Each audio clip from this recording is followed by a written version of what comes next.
በትንቢተ ኢሳይያስ ምዕራፍ 1 ቁጥር 23 ላይ ሄደን ስንመለከት አለቆችሽ አመፀኞችና የሌቦች ባልንጀራ ሆኑ። የሌባ ባልንጀራ ጉበኝነት ሌብነት ነው። ጉበኝነት አመጽ ነው።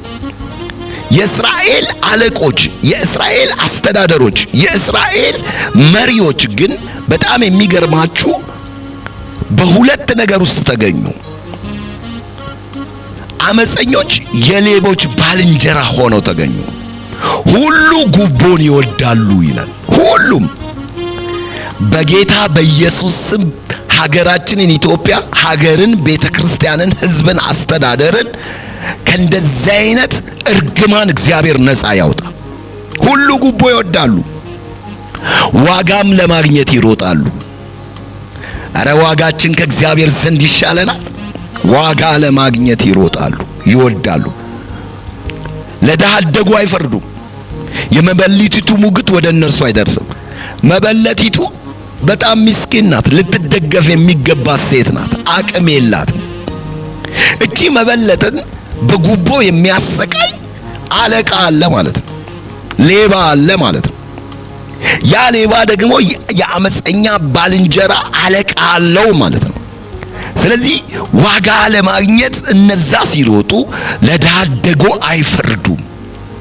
ድሃ አደጉን ዞር ብለው አያዩትም። ምስኪኑን አያስቡትም። የመበለቲቱ ሙግት ወደ እነርሱ አይደርስም። እነርሱ ጋር ሳይደርስ በጉዳይ ገዳይ ጉዳዩ ተገድሎ በዛች መበለትና በዛ ድሃ አደግ ላይ ተፈርዷል። እግዚአብሔርም ዛሬ በጌታ በኢየሱስ ክርስቶስ ስም የድሃ አደጉን ፍርድ በጽድቅ ይፈርዳል። የመበለቲቱ ሙግት በጌታ በኢየሱስ ክርስቶስ ስም ወደ እግዚአብሔር ይደርሳል። በኢሳይያስ ምዕራፍ 5 ቁጥር 23 ላይ በደለኛውን ስለ ጉቦ ጻድቅ ለሚያደርጉ ይላል።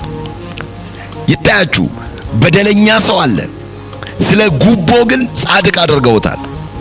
የውሸት ፋይል ያለው ሰው አለ፣ ስለ ጉቦ ግን ሌጋል የሆነ ራይት የሆነ ፋይል እንዳለው ኦሪጂናል ፋይል እንዳለው ይናገራሉ። ስለ ጉቦ በደለኛውን ስለ ጉቦ ጻድቅ አደረጉ። ኃጢአተኛውን ስለ ጉቦ ቅዱስ አደረጉ። ውሸተኛውን ስለ ጉቦ እውነተኛ አደረጉ። ስራቸው የተገለጠ ነው በእግዚአብሔር ቃል። ለዚህ ነው እግዚአብሔር የጉበኛ ቤትን እሳት ትበላዋለች ያለው። ያጠራቀመው የለፋበት የሮጡበት ነገር ለእሳት ቀርቷል። ከእሳት የሚያድናቸው የለም። ምክንያቱም በንስሐ ወደ እግዚአብሔር መመለስ ብቻ ነው። የዘኬዎስን ታሪክ ታውቁ አይደል? ኢየሱስ ወደ ቤቱ ሲገባ ጌታ ኢየሱስ ከሱ ጋር አብሮስ ሲቀመጥ ጌታ ኢየሱስ ከሱ ጋር አብሮ በማዕድ ሲቀመጥ ተጸጸተ። ዘኬዎስ አታሎ አጭበርብሮ ከወሰደው ህዝቡን ከበደለው ከመበለቲቱ ላይ ከድሃ አደጉ ላይ ከቀማው ለድሆች አካፈለ፣ ሰጠ። ዛሬም በደለኛውን ስለ ጉቦ ጻድቅ ለምታደርጉ ወዮላችሁ። ዛሬም ውሸተኛውን ስለ ጉቦ እውነተኛ የምታደርጉ ወዮላችሁ። የሌለውን የትምህርት ማስረጃ የሌለውን የማይገባውን ነገር የምትሰጡ ሰዎች ወዮላችሁ፣ ወዮላችሁ። የጻድቁን ጽድቅ ለሚያስወግዱበት ወዮላቸው ይላል። በደለኛውን ስለ ጉቦ ጻድቅ ለሚያደርጉ የጻድቁንም ጽድቅ ለሚያስወግዱ ወዮላቸው።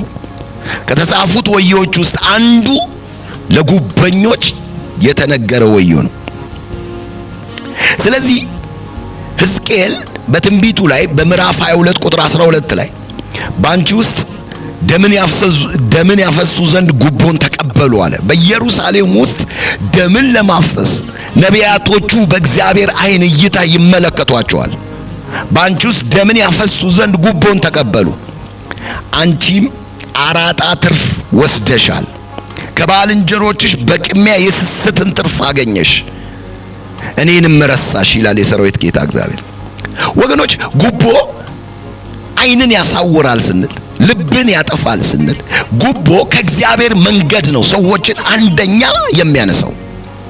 እስራኤል በነቢያቶቹ ዓይን እየታየች እግዚአብሔር በነቢያቶቹ ዓይን ሲያያት እኔን ረሳሽኝ ይላል የሰራዊት ጌታ እግዚአብሔር። ወገኖች ጉቦ፣ ሙሰኝነት፣ ኮራፕሽን እግዚአብሔርን ያስረሳል። በእግዚአብሔር ቤት ውስጥ ሆነ እንደ ሳሙኤል ልጆች በጉበኝነት ነገርን ታጣምማለህ። ሌሎች በሚሰጡክ ጥቅማ ጥቅም ትታለላለህ። ጠማማውን አንተ ቀና ነህ ትላለህ፣ ክፉውን ሰው አንተ በጎ ነህ ትላለህ። ስለዚህ እኔን ረሳሽኝ። ጉቦ አንዱ ከሚያደርገው ነገር ውስጥ እግዚአብሔርን ማስረሳት ነው። በአራጣ የሚገኝ ትርፍ ወደሻል። ከባልንጀሮችሽም በቅሚያ የስስትን ትርፍ አገኘሽ። ጉቦ ቅሚያ ነው እኮ፣ በግልጽ ግሚያ ነው። በሕግ ላይ ተቀምጦ ግሚያ ነው። የአለቆችን አእምሮና አስተሳሰብ ደፍኖ በጥቅም ቅሚያ ነው፣ ዝርፊያ ነው፣ ሌብነት ነው። በአንቺ ውስጥ ደም ያፈሱ ዘንድ ጉቦን ተቀበሉ። አንቺም የአራጣ ትርፍ ወደሻል፣ ከባልንጀሮችሽም በቅሚያ የስስት ትርፍ አግኝተሻል። ስለዚህ በመጽሐፈ ኢዮብ ላይ እግዚአብሔር በምዕራፍ 15 ቁጥር 17 ላይ እንደተናገረው የጉበኝነት ዋናው ፍርድ እግዚአብሔር የጉበኝነትን ቤት በእሳት ያቃጥለዋል። የጉበኛ ያከማቸው ለእሳት ቀርጧል። አሞጽ በትንቢቱ ላይ ትንቢተ አሞጽ ምዕራፍ 5 ቁጥር 12 ላይ ጻድቁን የምታስጨንቁ ጉቦንም የምትቀበሉ በበሩም አደባባይ የችግረኛውን ፍርድ የምታጣምሙ እናንተ ሆይ ይላል፣ በደላችሁ እንዴት እንደበዛ ኃጢአታችሁም እንዴት እንደጸና እኔ አውቄያለሁ ይላል የሰራዊት ጌታ እግዚአብሔር። በዚህ ክፍል ውስጥ ተመልከቱ። ጻድቁን አስጨነቁት። ጉቦ ካልሰጡ ጻድቃኖች አይሰራላችሁም ተባሉ። የኋሊት ተደረጉ። እግዚአብሔር ግን በነቢያቶቹ ያያል፣ በዚህ ዘመንም ያያቸዋል። ጉቦን የሚሰጡና ጉቦ ተቀባዮች እግዚአብሔር ያያቸዋል። ጻድቁን የምታስጨንቁ ጉቦን የምትቀበሉ በበሩ አደባባይ የችግረኛውን ፍርድ የምታጣመሙ። ሰው ተቸግሮ ወደ ፈራጆች ሄዷል፣ ነገር ግን ፍርዱ ተጣሞበታል። እናንተ ጉበኞች ሆይ፣ እናንተ ጉቦ ሰጪዎች ሆይ፣ እናንተ ጉቦ ተቀባዮች ሆይ በደላችሁ እንዴት እንደበዛ ኃጢአታችሁም እንዴት እንደጸና እኔ አውቄያለሁ አለ እግዚአብሔር። ወገኖች አሞጽ ብቻ አይደለም፣ ትንቢተ ሚልክያስ ምዕራፍ 3 ቁጥር 11 ላይ አለቆቿ በጉቦ ይፈርዳሉ አለ። ሚልክያስ ደግሞ ተመለከተ። ካህናቶቿ በዋጋ ያስተምራሉ፣ ነቢያቶቿ በገንዘብ ይሟርታሉ። ከዚህም ጋራ እግዚአብሔር በመካከላችን አይደለምን? ክፉ ነገር ምንም አይመጣብንም እያሉ በእግዚአብሔር ይታመናሉ ይላል። ጭራሽ ስትመለከቷቸው በእግዚአብሔር የምንታመን እኛ ነን፣ በእግዚአብሔር የምንደገፍ እኛ ነን። ምንም ክፉ ነገር አይመጣብንም፣ ማንም ክፉ ነገር አያመጣብንም። ስራቸውን ስትመለከቱ ግን አለቆች የተባሉት በጉቦ የሚፈርዱ ናቸው። በአለቅነት ስፍራ፣ በማስተዳደር ስፍራ፣ በፍርድ ቤት ስፍራ፣ በፈራጅነት ስፍራ በሰው ሁሉ ላይ ተሾመው ያሉት በጉቦ ነው የሚፈርዱት። ካህናቶች ተብለው፣ ፓስተሮች ተብለው፣ አገልጋዮች ተብለው፣ የሕዝቡ እረኛ ተብለው የተቀመጡት በዋጋ ነው የሚያስተምሩት። ምክንያቱም ከጥቅም ጋር የተያያዘ ነገር አላቸው። በነፃ የተሰጣቸውን ትተው በጥቅም ታስረዋል። ነቢያቶቿም በገንዘብ ያሟርታሉ። ወደ ነቢያቶቹ ስትመርጡ ሟርተኛ ነቢያቶች ናቸው። የክፋት ሁሉ ስር የሆነውን ገንዘብ መሰረት አድርገው የሚሰሩ። ከነዚህም ጋር እግዚአብሔር በመካከላችን አይደለምን? ምንም ክፉ ነገር አያገኘንም እያሉ ሕዝቡን ያታልሉታል። እዛው ሚልክያስ ምዕራፍ 7 ቁጥር 3 ላይ እጆቻቸውን ለክፋት ያነሳሉ፣ አለቃውና ፈራጁ ጉቦን ይቀበላሉ። ትልቁ ሰው እንደ ነፍሱ ምኞት ይናገራል፣ እንዲሁም ክፋትን ይጎነጉናሉ ይላል።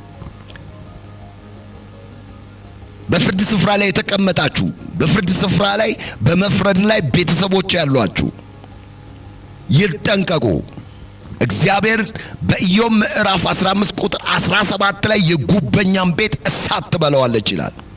የእግዚአብሔር የፍርድ እሳት በቤትህ ይመጣል። የሰበሰብከውን አትበላም። ሰብስበ ያስቀመጥከውን አትበላም። ሰብስበ ያስቀመጥከውን አትጠጣም። ሰብስበ ባስቀመጥከው ነገር ቀሪ ዘመን መከናወንና ስኬት አይሆንልህም። ጉቦ ተቀባይም ጉቦም ሰጪ፣ አንተም ልሰበስብ ነው ጉቦ የምትሰጠው፣ እሱም ሊሰበስብ ነው ጉቦ የሚቀበለው። በጽድቅ ፍርድ በምድር ላይ እንዳይደረግ ነው ጉቦ የሚደረገው። እጆቻችሁን ለክፋት ያነሳችሁ አለቃና ፈራጆች፣ ጉቦን የፈለጋችሁ ትልቅ ቦታ የተቀመጣችሁ፣ ይሄው ቃሉ ምን ይላል? ትልቁ ሰው እንደ ነፍሱ ምኞት ይናገራል። ምን ማለት ነው? በትልቅ ፖዚሽን ላይ ተቀምጧል። ነገር ግን የነፍሱ ምኞት ነው የሚናገረው። እውነትን አይደለም የሚናገረው። የጽድቅ ፍርድን አይደለም የሚናገረው። እንዲሁ ክፋት ይጎነጉናሉ። ስለዚህ መጠንቀቅ አለብን፣ መጠንቀቅ አለብን። እግዚአብሔር ዛሬ በፍርድ ይወጣል። እግዚአብሔር በፍርድ ይወጣል። እግዚአብሔር በቅንነት ይበይናል። እግዚአብሔር በፍርድ ይወጣል። እግዚአብሔር በቅንነት ይበይናል። ሚልክያስን ስንመለከተው እኔ ግን በደሉን ለያዕቆብ ኃጢአቱን ለእስራኤል እናገር ዘንድ በእግዚአብሔር መንፈስ ኃይልና ፍርድን ብርታትን ተሞልቻለሁ ይላል። ወገኖች ነቢያቶቹ የተናገሩት ወረኞች ሆነው አይደለም፣ የሰውን ገበና ለማውጣት አይደለም። የእግዚአብሔርን ኃይል የእግዚአብሔርን ፍርድ በመንፈስ ቅዱስ ብርታት ተሞልተው ነው። ምክንያቱም ዛሬም እነዚህ ሰዎች በእግዚአብሔር ኃይል ብቻ ነው ሊገቱ የሚቻሉት። በዓለም ኮራፕሽንን እንቀንሳለን፣ ሙሰኝነትን እንቀንሳለን፣ ፈጽመን አናጠፋውም ይላል። እግዚአብሔር ግን ፈጽሞ ከምድር ላይ ጉበኝነትንና ኮራፕሽንን ይነቅላል። ለሰው አይቻልም፣ ለዓለም አልተቻለም፣ ለመሪዎች አልተቻለም። እንቀንሳለን ነው ያሉት አይደል?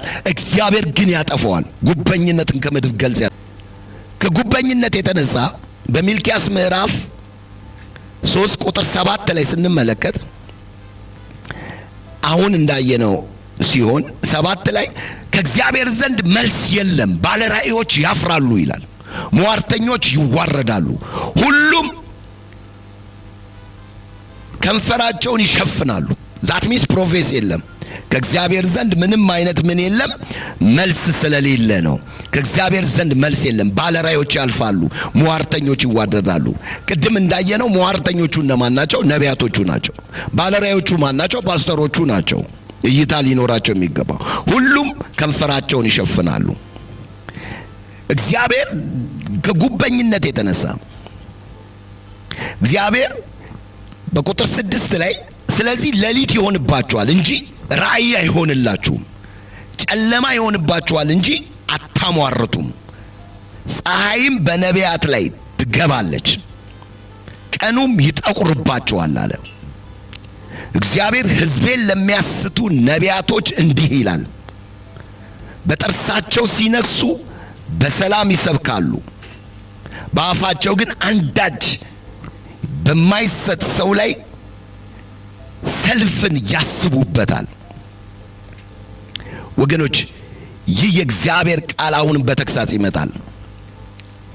እግዚአብሔር በቁጥር 9 ላይ በሚልክያስ ምዕራፍ 3 ቁጥር 9 ላይ ፍርድን የምትጠሉ ቅንን ነገር ሁሉ የምታጣምሙ እናንተ ያዕቆብ ቤት አለቆች፣ የእስራኤል ቤት ገዢዎች እባካችሁ ይህንን ስሙ አለ። ጽዮንን በደም ኢየሩሳሌምን በኃጢአት ይሰሯታል ይላል። አያችሁ፣ ጉበኞች ምድሪቱን በደም ነው እየሰሯት ያሉት። ምድሪቱን በኃጢአት ነው እየሰሯት ያሉት። ምክንያቱም አለቆች በጉቦ ነው የሚፈርዱት፣ ካህናቶች በዋጋ ነው የሚያስተምሩት። ቁጥር 11 ላይ ነቢያቶች በገንዘብ ነው የሚያሟርቱት። እግዚአብሔር በመካከላችን አይደለም፣ ክፉ ነገር ምንም አይመጣብንም እያሉ ይታመናሉ። ቁጥር 12 ስለዚህ በእናንተ ምክንያት ጽዮን እንደ እርሻ ትታረሳለች። ጉበኝነትን ልናጠፋው የሚገባ ስራ ነው ከእግዚአብሔር ጋር ሆነን። ስለዚህ የሃይማኖት መሪዎች፣ የሃይማኖት አባቶች፣ የሀገር መሪዎች፣ ህዝቦች፣ ትውልዶች